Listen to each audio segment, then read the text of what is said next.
Good morning, folks. Before we get into this week's show, I want to address the assassination attempt that happened this past Saturday.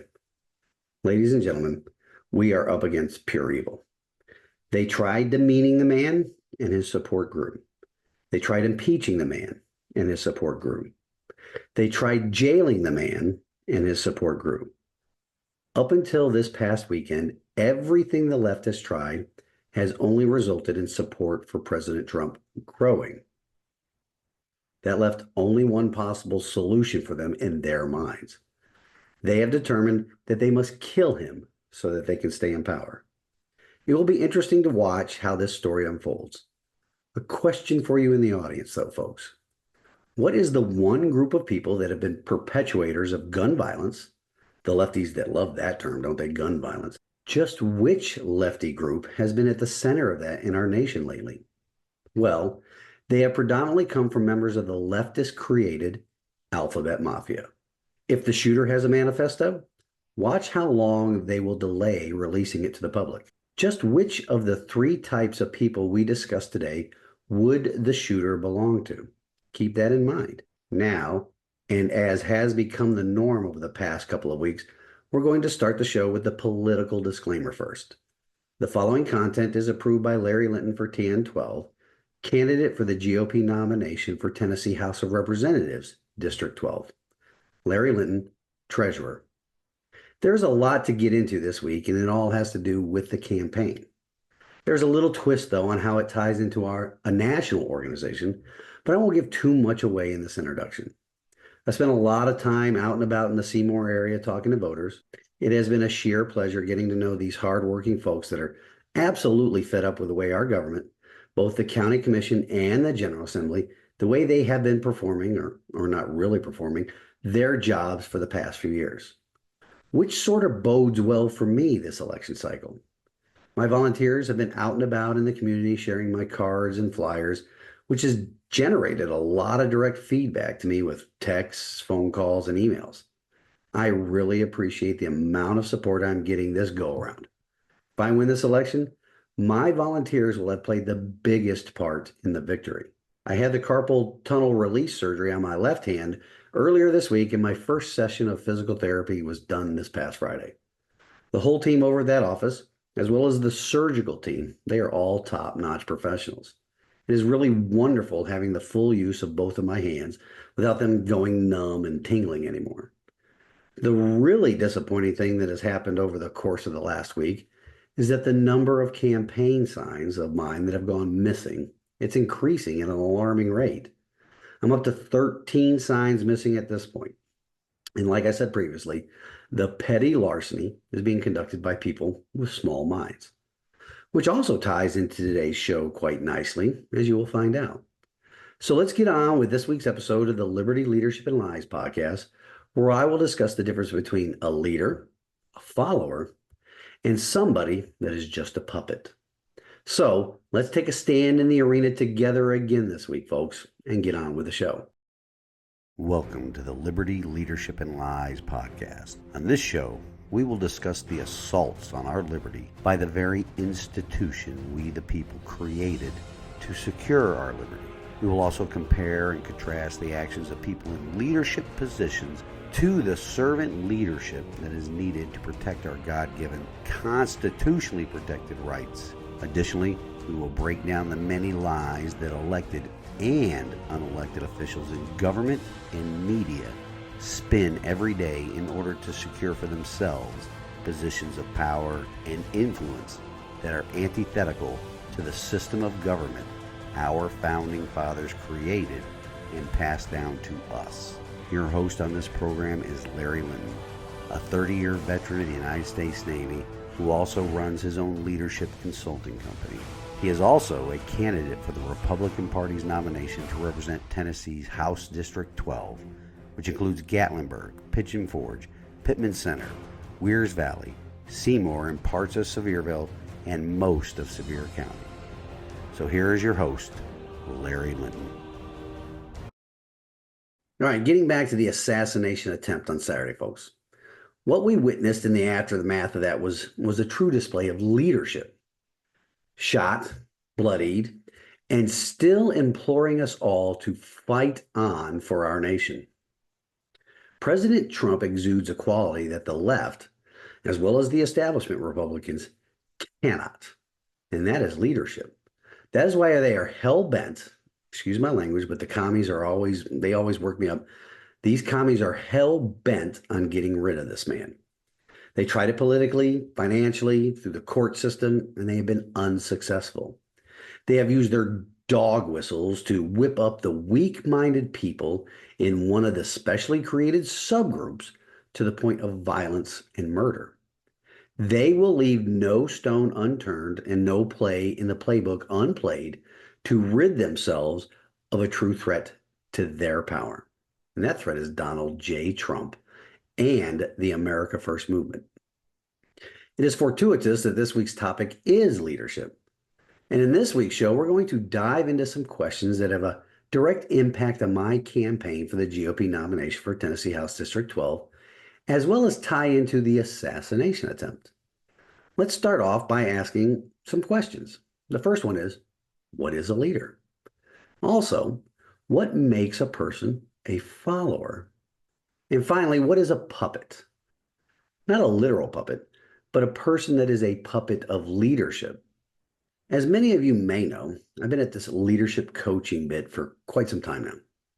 So just a little over 6 years now in the private sector as the CEO of my own company.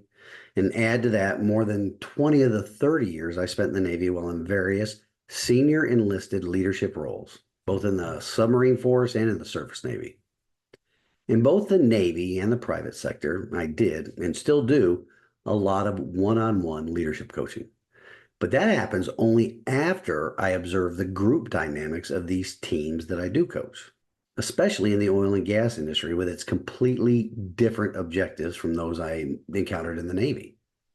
I did the same thing in the Navy with the individual unit or command chief petty officer messes that I engaged with. Three of the things I looked for at the outset of my engagements were these. One, who is leading or is the perceived leader of the group? Two, who are the followers or the first followers in this group? And three, who are the puppets in this group? Some follow-on questions that I consider are this. Is the leader an ethical leader? Are they improving their individual team members, thereby improving the larger organization? What about the first followers? Because followers are just as important as the individual leaders in meeting the organization's overall objectives or the mission. The followers not only provide legitimacy to the leader, but can also serve as an ethical, moral, and principled sounding board for the leader to consult with in their decision-making and actions. When a team or organization are not doing the right things and are making those illegal, immoral, unethical, or unsafe decisions or engaging in actions of the same quality, it is primarily because the first followers are not doing their job. They are the ones unwilling to tell the emperor that he or she isn't wearing any clothes, so to speak. The leader and his or her first followers, they are key to the success or failure of whatever organization they are a part of. Think about the cliques or groups in school when you were growing up, or even the groups in the corporate or political world right now. It isn't just one person responsible for every action. The followers, the first followers, share in that responsibility. There are many examples we could list, like the many large banks that collapsed recently. The leaders of those banks' decisions and the followers, the first followers, acceptance of those decisions in each of those organizations allowed the circumstances to be put into place that led to the collapses. Another recent example is a tractor supply company, and apparently John Deere is currently on the same path that they are on, were on. In our constitutional republic, the first follower function is supposed to be fulfilled by a combination of we the people and the news media. They are supposed to work together in concert to ensure that elected officials, the people's elected representatives put into leadership positions, do not go down the path of making those same immoral, unethical, illegal, or unsafe decisions.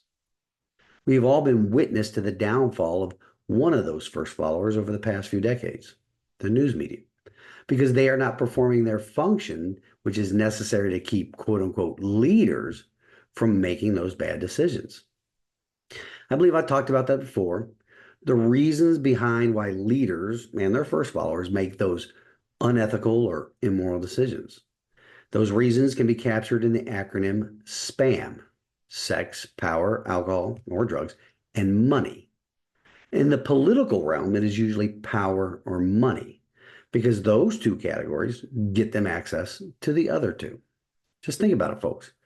Ever since the Watergate debacle of the Nixon administration, where the news media got their real taste for power because they proved to themselves to be more powerful than the government by leading to the downfall of a sitting president, they have decided that they, the news media, and only they, are to be the arbiters of what is wrong or right according to their desires and their beliefs.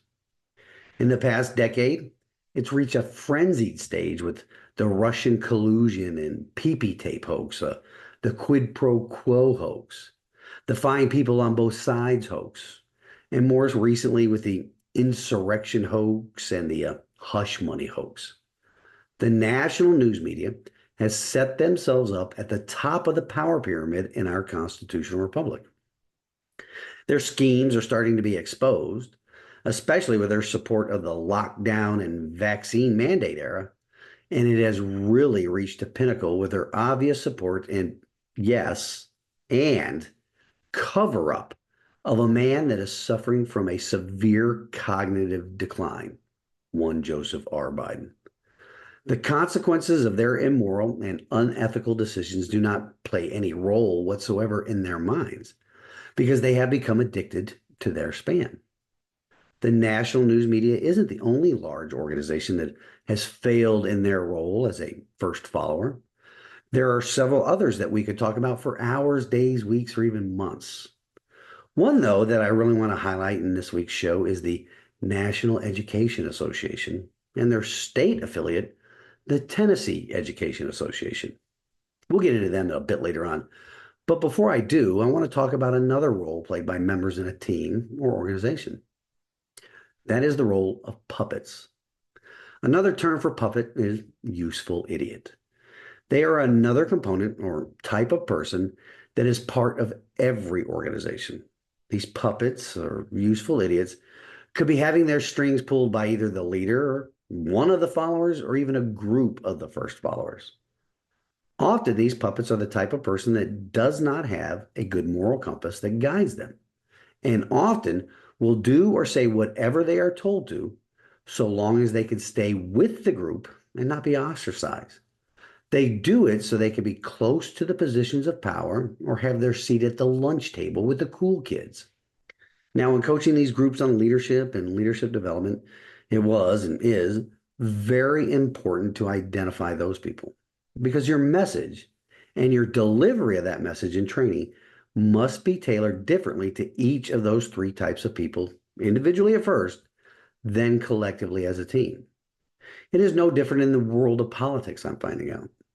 There are the obvious people in leadership roles in the various main political groups and in the many subdivisions of those main groups. There are also the followers of that leader. And of course, there are the puppets, those useful idiots. Sometimes when you examine these groups, you will not see an obvious leader that is calling the shots, so to speak. There may or may not be a front man that is being propped up by the leader, the man or men or people behind the curtain. You will see a person chosen to appear in that position, and often that is because there has to be a fall guy in case things go really wrong for that group or organization. Our national politics right now is providing a great example of that. Because do you really think that Joe Biden is the leader of the Democrat Party right now? Do you think he is the leader of the executive branch of the government in Washington, D.C.? There is zero chance that is the case. In fact, I would wager that it was never the case. That man has never had an original thought in his life. And with the obvious onset of severe cognitive decline, there is zero chance he has any thoughts at all right now. I think the same thing can be said of the political situation, not only in Tennessee as a whole, but even right here in Sevier County. Is the front man for the Tennessee Republican Party, Mr. Scott Golden, really the leader? Or is he getting marching orders from somebody else?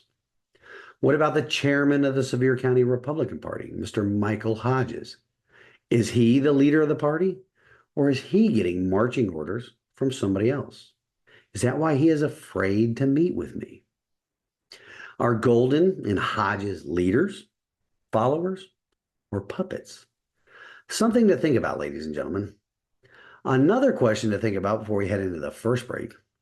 Of the three, leader, follower, or puppet, which individual is the most dangerous?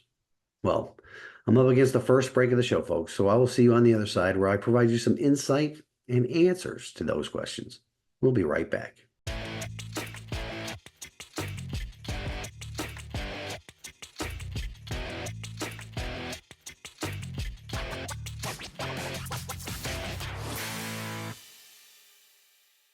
Okay, folks, we're back.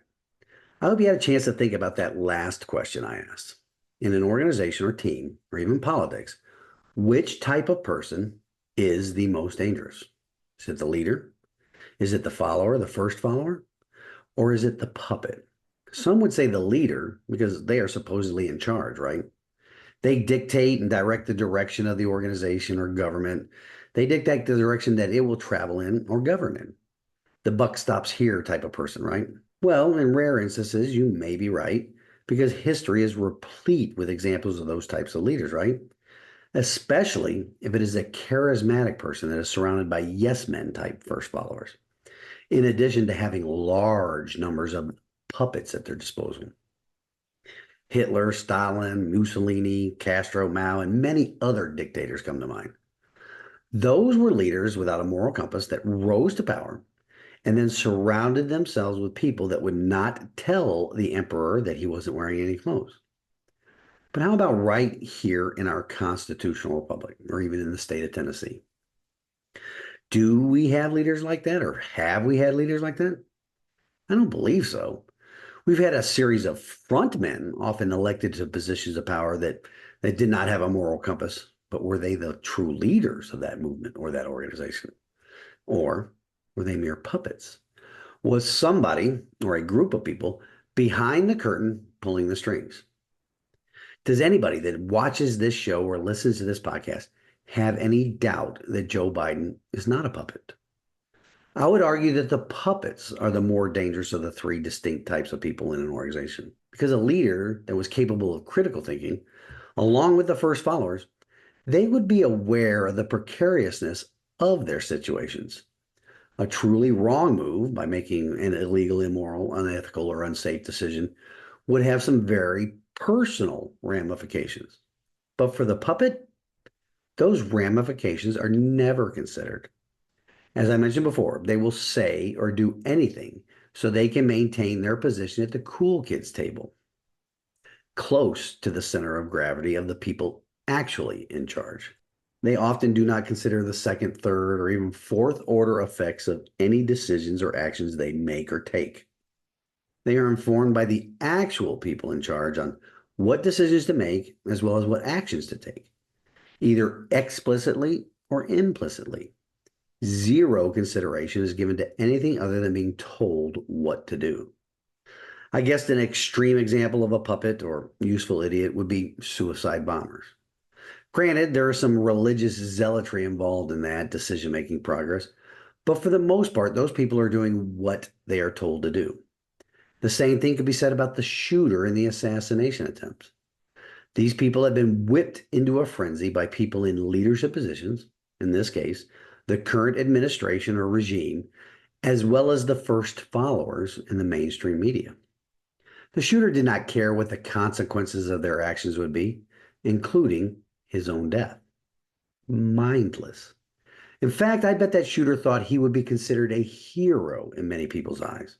And he probably is.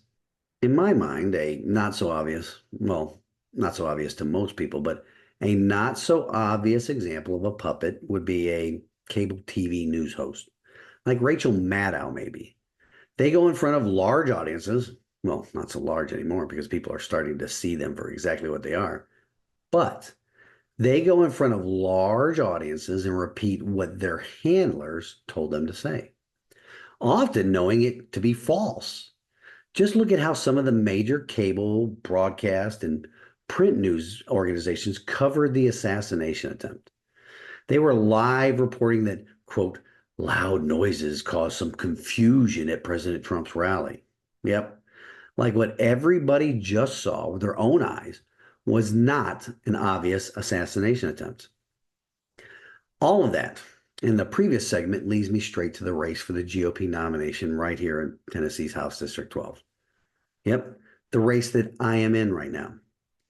Is the establishment candidate that I am running against a leader, as he claims to be, a follower, as some of the voters in the district think he is, or is he a puppet, as many of the people I have encountered in my door-to-door campaigning told me he is? Keep in mind the question I asked earlier.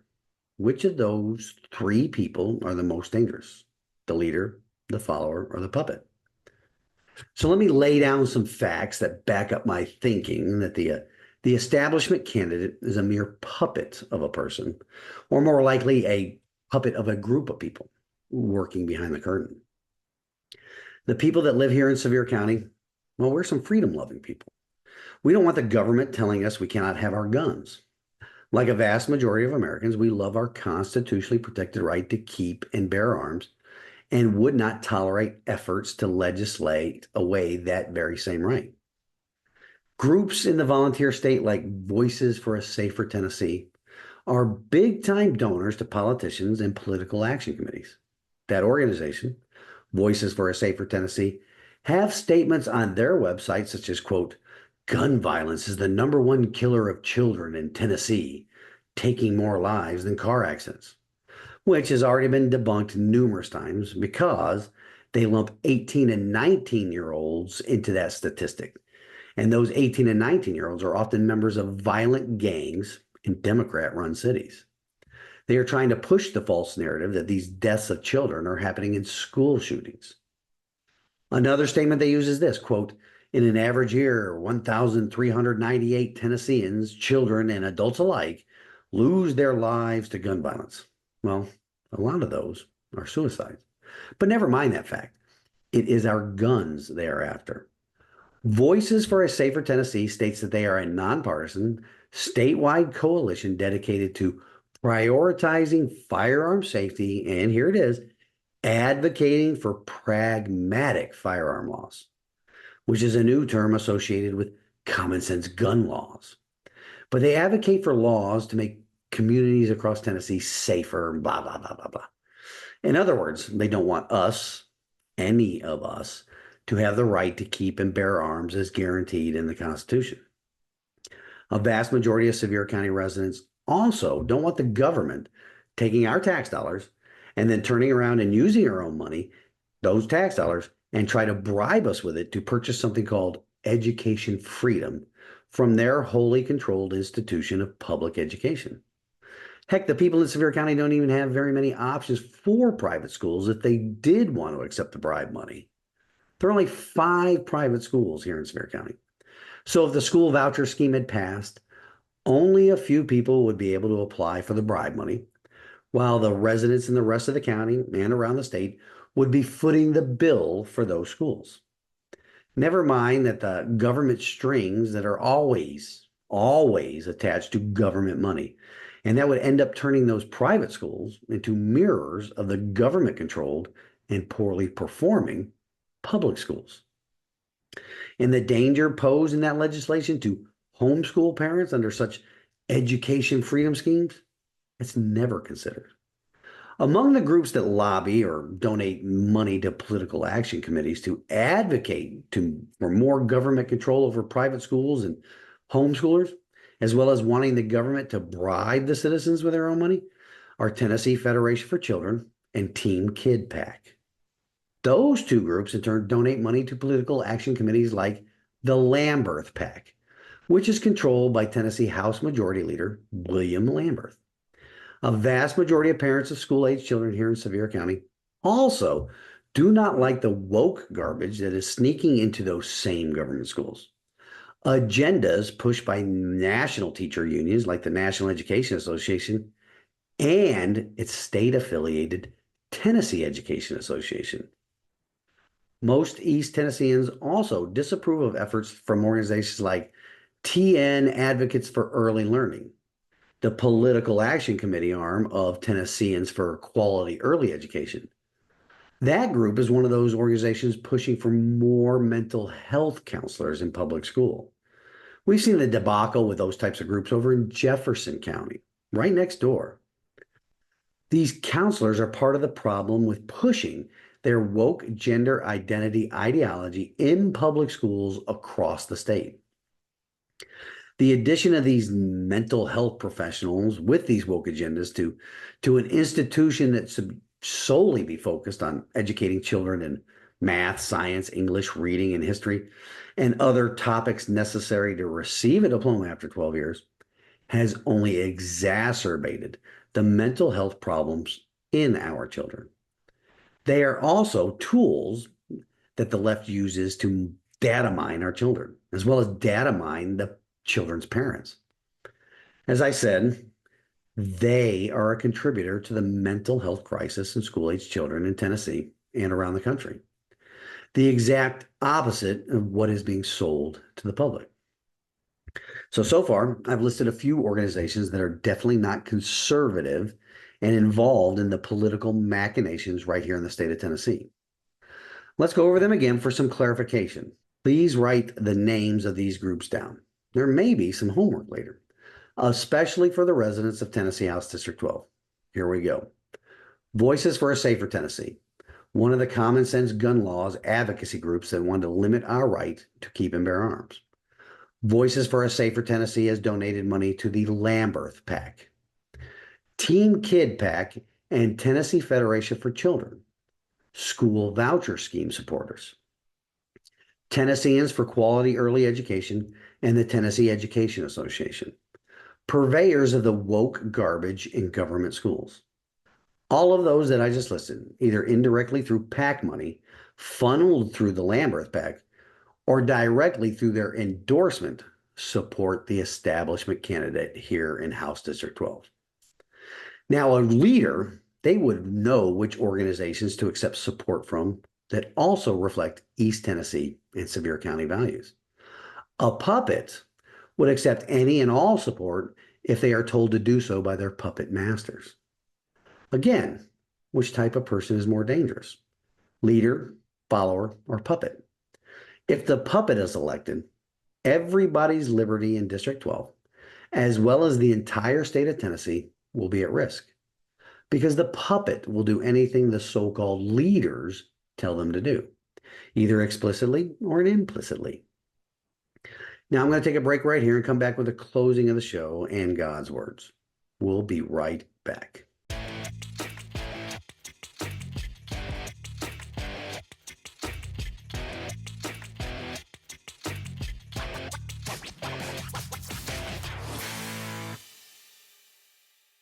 Okay, folks, let's wrap up the show with a few thoughts, and I'll share with you some wisdom from God's word and how it applies. We've discussed what a leader is, what a follower is, and what a puppet is. Which of the three do you think is the most dangerous? I believe the puppet is, as I explained.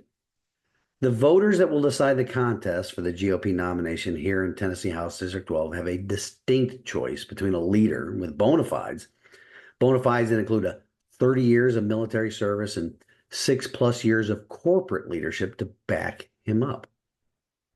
And then they have the puppet of the good old boy network as one of the other choices. After being called out for the financial support he received from an anti-Second Amendment group, this candidate, he posts a picture of a resolution the Sevier County Commission passed in 2019 declaring support of the Second Amendment to the United States Constitution. Well, whoop-de-doo, folks. A resolution is just an expressed opinion and does not have the force of law. The Sevier County Commission could have passed an ordinance declaring that federal gun laws would not be enforced in the county and that law enforcement in the county would not support any attempts by federal agencies to enforce those same federal laws within the confines of the county. You know why they didn't? Because they think that the resolution would be enough to fool the voters into believing they actually supported the Second Amendment. Always, always consider action versus inaction, if you know what I mean. A resolution isn't action. Accepting campaign money from a political action committee that receives some of its funding from an anti-Second Amendment group is action. Again, money talks, BS walks. On the other hand, I have received support from Tennessee's only no compromise gun organization. Which action indicates which of the candidates will actually support and defend the Constitution? You know the answer to that. Which candidate is endorsed by organizations that are pushing the woke garbage in public schools? You know the answer to that as well. Which candidate then is the true conservative candidate and is not a puppet to the good old boy network? Now, for this week's wisdom from God's word, and it comes to us from the book of Psalm, chapter 92, verse 6. But a weak-minded man can't understand this. Foolish people are unable to see.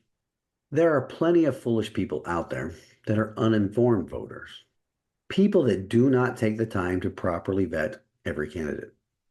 Now, some of them may be lifelong friends and will show their support by voting for the weak-minded candidate that daily demonstrates that he is merely a puppet for the good old boy establishment here in Sevier County.